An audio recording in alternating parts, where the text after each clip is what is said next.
मैं बताना चाहूँगा कि जाने अनजाने में लोगों से ढेर सारी गलतियाँ हो जाती हैं देवताओं के पूजन में, उनके उपचार में। और गलतियों का, उस हुए अपराध का जब फल भुगतना पड़ता है तो लोग कहते हैं कि मेरा पूजा पाठ किया गया, सब वृथा चला गया, कुछ लाभ नहीं हुआ। इस विषय में ढेर सारे लोगों के संदेह और प्रश्न आए हैं। मैं इस प्रसंग को आगे बढ़ाऊं इससे पहले मैं बता दूं कि ढेर सारे लोग मेरे कहने के बावजूद भी कमेंट बॉक्स में प्रश्न पूछते हैं, जबकि प्रत्येक वीडियो में मैं अपना व्हाट्सएप नंबर दे देता हूं। जो कमेंट आते हैं उसका उत्तर उन तक नहीं पहुंच पाता है और इसीलिए मैंने देना भी बंद कर दिया है। तो व्हाट्सएप नंबर मेरा नोट कर लें, 9889649352।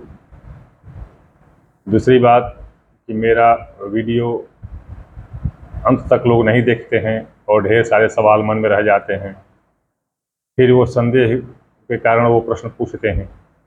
तो इसलिए वीडियो अंत तक देखें। अगली बात, मेरा प्रत्येक वीडियो देखें तो बहुत सारे वीडियो एक दूसरे से लिंक्ड अप हैं, तो कुछ का सवाल उधर ही मिल जाता है। क्योंकि मैं पहले भी बता चुका हूँ कि मैं कोई व्यावसायिक पंडित नहीं हूँ जो तैयारी करके बैठता हूँ और वीडियो बना करके लोगों तक भेजता हूँ। मैं वीडियो बनाता हूँ, जो प्रसंग जिस समय मुझे याद आता है मैं उस समय उसको बता देता हूँ। अब वो अंत में आता है, शुरू में आता है, अब ये ठीक नहीं है। तो इसलिए ये सब बातें ध्यान में रखें। मैं अब आगे बताने जा रहा हूँ कि कौन कौन से फूल किस किस देवता पर चढ़ाने चाहिए और कौन सा फूल चढ़ाना किस देवता पर वर्जित है। एक बात मैं बता दूं, मैं चलता हूं अभी, मान लीजिए सबसे पहले जो गणेश जी की पूजा होती है, मैं प्रायः क्या मैं देखा हूं दक्षिण भारत में, महाराष्ट्र, गुजरात और तमिलनाडु वगैरह में, कि गणेश जी पर लोग तुलसी चढ़ाते हैं। तुलसी, गणेश जी पर तुलसी कभी नहीं चढ़ाना चाहिए, कभी नहीं चढ़ाना चाहिए। गणेश जी पर तुलसी कभी नहीं चढ़ाना चाहिए, क्योंकि आचार्य रत्न में लिखा है, इस बात का स्पष्ट उल्लेख किया है कि न तुलस्या गणाधिपम, तुलसी को तुलसी से गणेश की पूजा कभी नहीं करनी चाहिए। किंतु इसके सिवाय, मतलब कि तुलसी के सिवाय कोई भी पत्र पुष्प सब कुछ गणेश जी पर चढ़ा सकते हैं।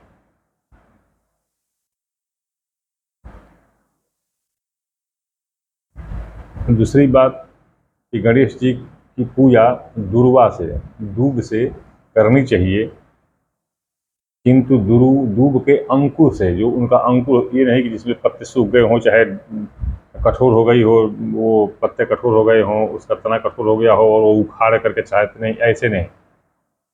उसमें लिखा गया है कि तुलसीम वर्जयित्वा सर्वाण्यपि पत्र पुष्पाणि गणपति प्रियाणि, और इसके अलावा लिखा गया है कि हरिता श्वेत वर्णा व पंच त्रिपत्र संयुता दुर्वांकुरा मया दत्ता एक विंशति संमिता, कि जिस दूब के अंकुर में 2 या 3 पत्ते हों, कम से कम वही हों, और एक विंशति मतलब 21 दुर्बा को, दूब को, उनके अंकुर को गणपति को चढ़ाना चाहिए।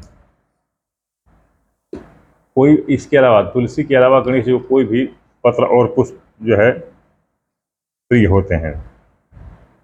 अभी बताऊं, जो पत्र और पुष्प भगवान शिव को प्रिय है वही माता गौरी को भी प्रिय है। मतलब जो भगवान शिव पर चढ़ाएं वो माता गौरी पर भी चढ़ा सकते हैं।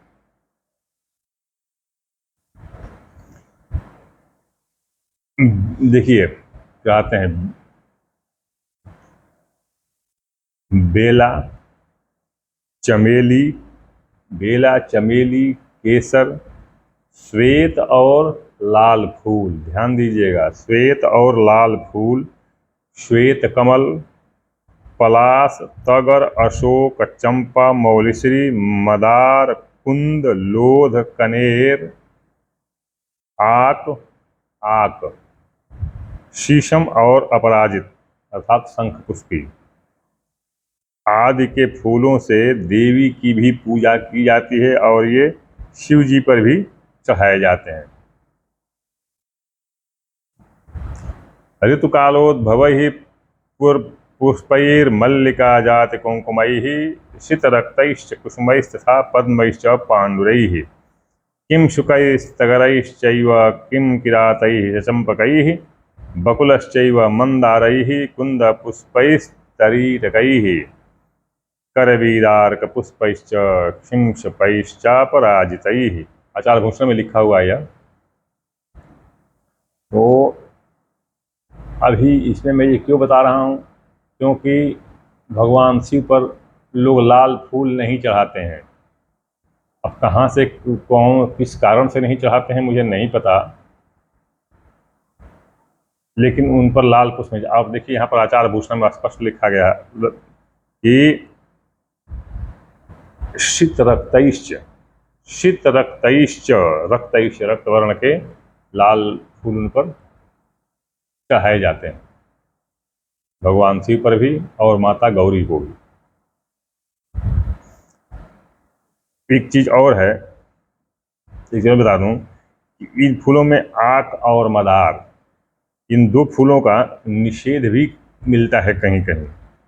जैसे देवी नाम अर्क मंदारौ वर्जयेत, देवी को अर्क और मंदार, आक और मंदार, ये दोनों का पुष्प नहीं चढ़ाना चाहिए। ये सात आतप में लिखा हुआ है। दुर्गा जी का जो है, दुर्गा जी से भिन्न देवियों पर इन दोनों को न चढ़ाए। अर्थात दुर्गा जी पर तो ये दुर्गा जी पर ये चढ़ा सकते हैं, लेकिन अन्य देवियों को, अन्य जितनी भी देवी हैं उन पर ये फूल न चढ़ाएं। आक और मदार, सरस्वती, लक्ष्मी, काली, इन सबों पर न चढ़ाएं। दुर्गा जी पर तो इसे चढ़ा सकते हैं, क्योंकि इसका विधान आचार्येंद्र में लिखा गया है कि अर्क मंदार निषेधो दुर्गेतर देवी विषय दुर्गा पूजाधिकारे तयोः पाठात्। अब देखिए, शमी, अशोक, कर्णिकार, कनियार, अमलतास, गुमा, दोपहरिया, अगस्त, मदन, सिंधुआर, सल्लकी, माधवी आदि लताएं जो होती हैं, कुश की मंजरियाँ, बिल्वपत्र, केवड़ा, कदम्ब और भटकटैया, कमल, ये फूल भगवती को प्रिय हैं। ये फूल भगवती को प्रिय हैं। ये आपको, ये भी आचार्येंद्र में मिलेगा आपको कि मल्लिका मुत्पलम पुष्पम शमीम पुन्नाग चंपकम अशोकम कर्णिकारम च द्रोण पुष्पम विशेषतः, ये देवी पर चढ़ाए जाते हैं। अब देखिए मैं बता दूं कि आक और मदार के तरह दुर्वा, ध्यान दीजिएगा, दुर्वा, तिलक, मालती, तुलसी, भंगरैया और तमाल विहित प्रतिषिद्ध हैं। विहित प्रतिषिद्ध है मतलब कि इनका दोनों तरह का वर्णन उल्लेख मिलता है शास्त्रों में। इसमें जो तत्व सागर संहिता है उसमें इसका उल्लेख आता है कि विहित प्रसिद्धस्तु विहिता लाभतो वर्चयेत। इनको नहीं चढ़ाना चाहिए, किंतु अगर कहीं कुछ न मिलता है तभी चढ़ाएं। अभी मैं आपको एक इसमें बता दूं एक चीज़ और भी, कि भगवती को, दुर्गा को तुलसी और दुर्वा दोनों नहीं चढ़ाना चाहिए। तुलसी और दुर्वा दोनों नहीं चढ़ाना चाहिए। अभी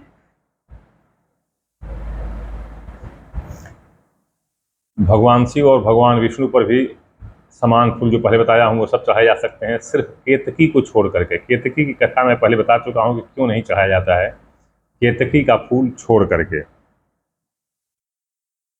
मैं बता दूं कि शास्त्रों में जो बताया गया है कि इनके किस फूल को चढ़ाने से क्या लाभ मिलता है, मैं बता देता हूँ।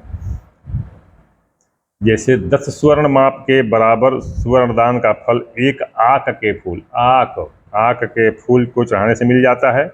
1000 आक के फूलों की अपेक्षा एक कनेर का फूल होता है, और 1000 कनेर के फूलों को चढ़ाने की अपेक्षा एक बेलपत्र चढ़ा दीजिए शिव जी पर, वो उन सब 1000 पुष्पों का फल देता है। और 1000 बेलपत्रों को चढ़ाने से ज़्यादा फल एक गूमा फूल, द्रोण पुष्प जो होता है ना, एक गूमा फूल चढ़ाने से होता है। इस तरह 1000 गूमा से बढ़कर एक चिचिड़ा, चिचिड़ा सब लोग जानते हैं, चिचिड़ा का फूल, और 1000 चिचिड़ा, चिचिड़ा अपामार्गा को कहते हैं भाई, अपामार्गा, और 1000 अपामार्गा के फूलों से बढ़कर एक कुश का फूल, और 1000 कुश पुष्पों से बढ़कर एक समी का पत्ता, एक समी का पत्ता, और 1000 समी के पत्तों से बढ़कर एक नील कमल, और 1000 नील कमलों से बढ़कर एक धतूरा, धतूरा, और 1000 धतूरों से बढ़कर एक शमी का फूल होता है। अंत में बतलाया है कि समस्त फूलों की जातियों में सबसे बढ़कर नील कमल होता है। ये बताया गया है। ये आप वीर मित्रोदय में जहाँ पूजा प्रकाश है वहाँ पर लिखा गया है कि सर्वासाम पुष्प जाति नाम प्रवरम नीलमुत्पलम, ये बताया गया है। भगवान व्यास जो हैं उन्होंने कनेर की कोटि में, कनेर के फूल की ही श्रेणी में बराबरी में बताया है कि इसको चमेली, मौलश्री, पाटला, मदार, श्वेत कमल, शमी के फूल और बड़ी भरकटैया को रखा है। इसी तरह धतूरे की कोटि में नाग चंपा और पुन्नाग को भी माना है। यद्यपि शास्त्रों ने भगवान शिव की पूजा में मौलश्री, बकुल, इस फूल को बहुत अधिक महत्व दिया है। अब शंकर जी पर चढ़ाने योग्य फूलों का नाम जो बताया गया है भविष्य पुराण में, उसको मैं बता दूं कि करवीर, कनेर, मौलश्री, धतूरा, पाढ़र, पाढ़र, कहीं कहीं पर इसको गुलाब भी मानते हैं, पाढ़र, पाटर को गुलाब भी मानते हैं। वैसे पाटला का अर्थ पाढ़र होता है, कहीं कि पीला लोग ले लेते हैं, लेकिन पाटला का अर्थ पाढ़र होता है। तो ये पाढ़र, बड़ी कटेरी, कुरैया, कास, मंदार, अपराजिता, समी का फूल, कुब्जक, शंखपुष्पी, चिचिड़ा, कमल, चमेली, नागचंपा, चंपा, खस, तगर, नागकेशर, किंकिरात, करंटक, पीले फूल वाली कटसरैया, गूमा, शीशम, गूलर, जयंती, बेला, पलाश, बेलपत्ता, कुसुम पुष्प अर्थात कुमकुम, केसर फूल, नीलकमल और लाल कमल। जल एवं स्थलों में उत्पन्न जितने भी सुगंधित फूल हैं सभी भगवान शंकर को प्रिय हैं, सुगंधित फूल।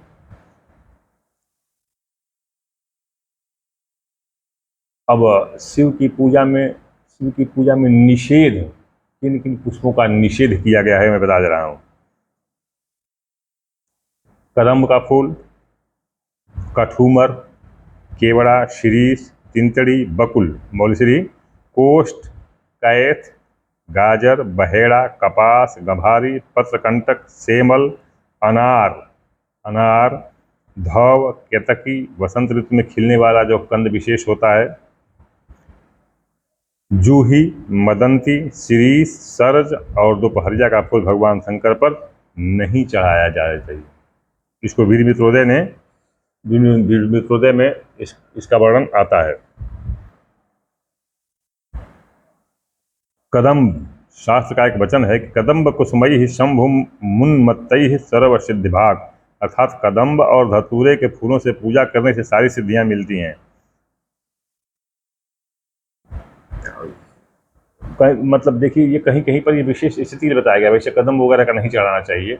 विशेष स्थिति बताया गया है कि इनका फूल चढ़ाने से कोई जो विशेष परिस्थिति उत्पन्न हो तब इन फूलों को चढ़ाना चाहिए। वीडियो बहुत लंबा हो रहा है,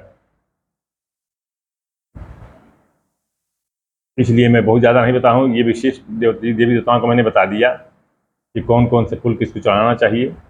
इसका ध्यान रखें, न चढ़ाएं लेकिन ये पुष्प न चढ़ाएं, कोई फूल न चढ़ाएं लेकिन ये पुष्प न चढ़ाएं, जो मैंने बता दिया कि निषिद्ध है वो नहीं चढ़ाएं। तो इस तरह से फूल चढ़ा करके और आप अच्छी पूजा करें, शुद्ध, सात्विक और उचित पूजा करें।